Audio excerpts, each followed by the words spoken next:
A very good morning to all of you. Today we will be discussing the concept of plea bargaining that is contained under chapter 21A of the code.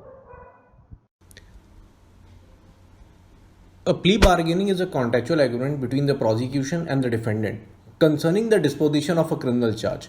However, unlike most contractual agreements, it is not enforceable until a judge approves it. Plea bargaining thus refers to a pre-trial negotiations between the defense and the prosecution in which the defendant agrees to plead guilty in exchange for certain concessions guaranteed by the prosecutor.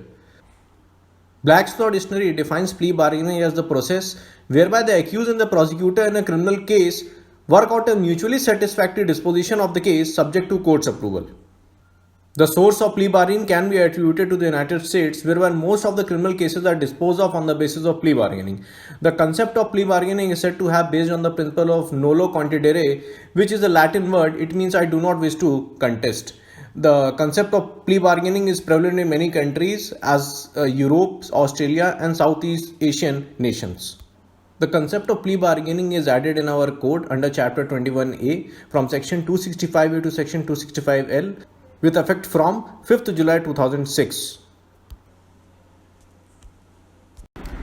The concept of plea bargaining has now become a part of criminal jurisprudence. It benefits both the state and the accused under the scheme of plea bargaining.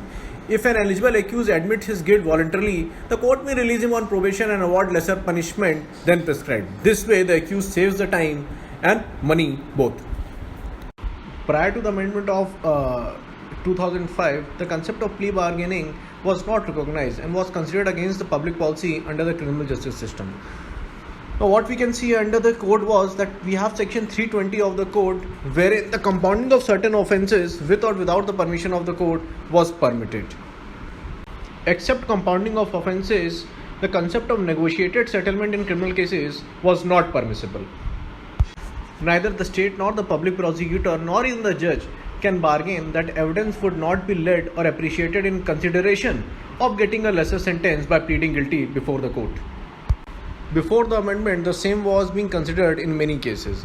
In Murli Meghraj Loya versus State of Maharashtra, held that in courts, it is idle to speculate on the virtue of negotiated settlements of criminal cases as obtains in the United States, but in our jurisdiction, especially in the area of dangerous economic crimes and food offences, this practice intrudes on society's interest by opposing society's decision expressed through predetermined legislative fixation of minimum sentences and by subtly subverting the mandate of the law. Further, it held in civil cases, we find compromises actually encouraged as a more satisfactory method of settling dispute between individuals than an actual trial. However, if the dispute finds itself in the field of criminal law, law enforcement repudiates the idea of compromise as immoral or at best a necessary evil. The state can never compromise, it must enforce the law. Therefore, open methods of compromise are impossible. Unquote. Further, in the case of Kasam Bhai Abdul Rahman Bhai Sheikh versus State of Gujarat, the court held the practice of plea bargaining was unconstitutional, illegal, and would tend to encourage corruption, collusion, and pollute the pure fount of justice.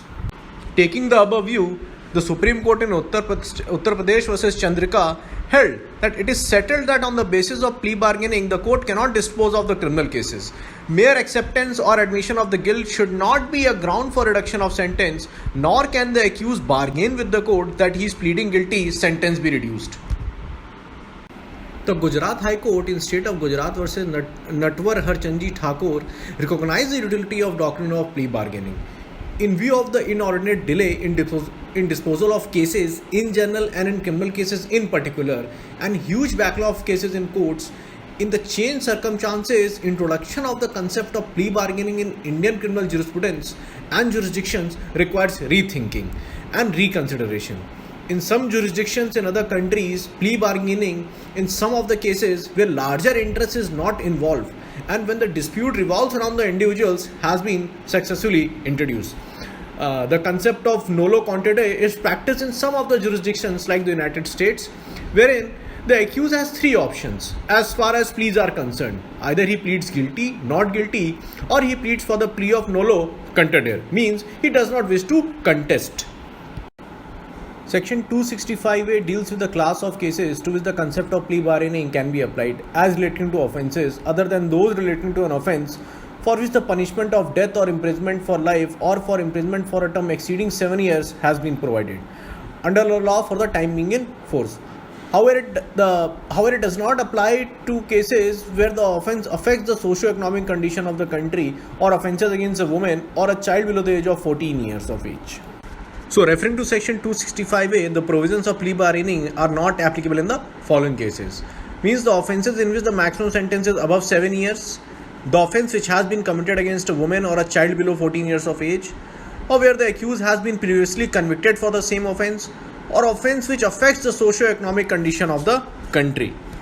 Now, for the purpose of Section 265A subsection 1, the central government by notification has determined the offences which would fall for the time being in force, which shall be the offences affecting the socio-economic conditions of the country, like the Dowry Prohibition Act, the Indecent Representation of Women Act, the Immoral Traffic Act, the Scheduled Caste and Scheduled Tribe Prevention of Atrocities Act, the Army Act, Air Force Act, Navy Act, etc.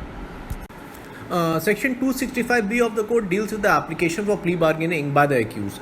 The application is to contain brief description of the offence to which the case relates, accompanied by an affidavit by the accused stating that after understanding the nature and the extent of the punishment provided under law for the offence and that he is not previously being convicted by the court of a similar offence, he is voluntarily making the application.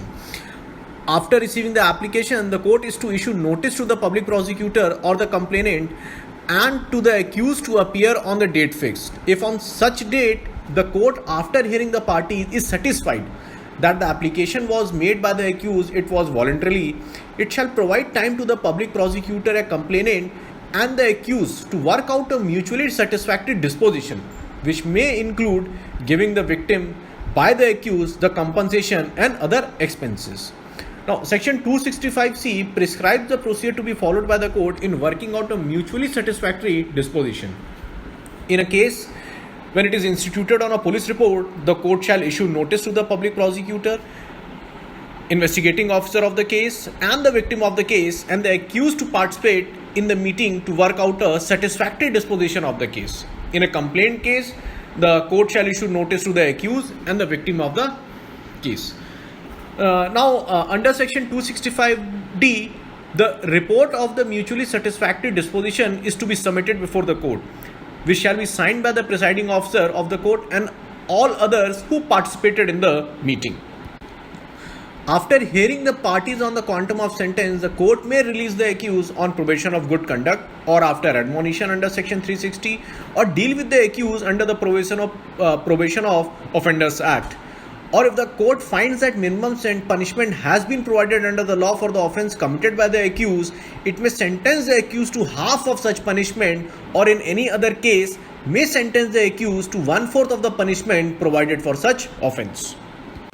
Section 265G provides that the judgment delivered under this section shall be final and no appeal, except the special leave petition under Article 136 and a writ petition filed under Article 226 and 227 of the Constitution shall lie in any court against such judgment. And Section 265K provides that the statements or facts stated by the accused in an application for plea bargaining shall not be used for any other purpose except under Chapter 21A of the Code.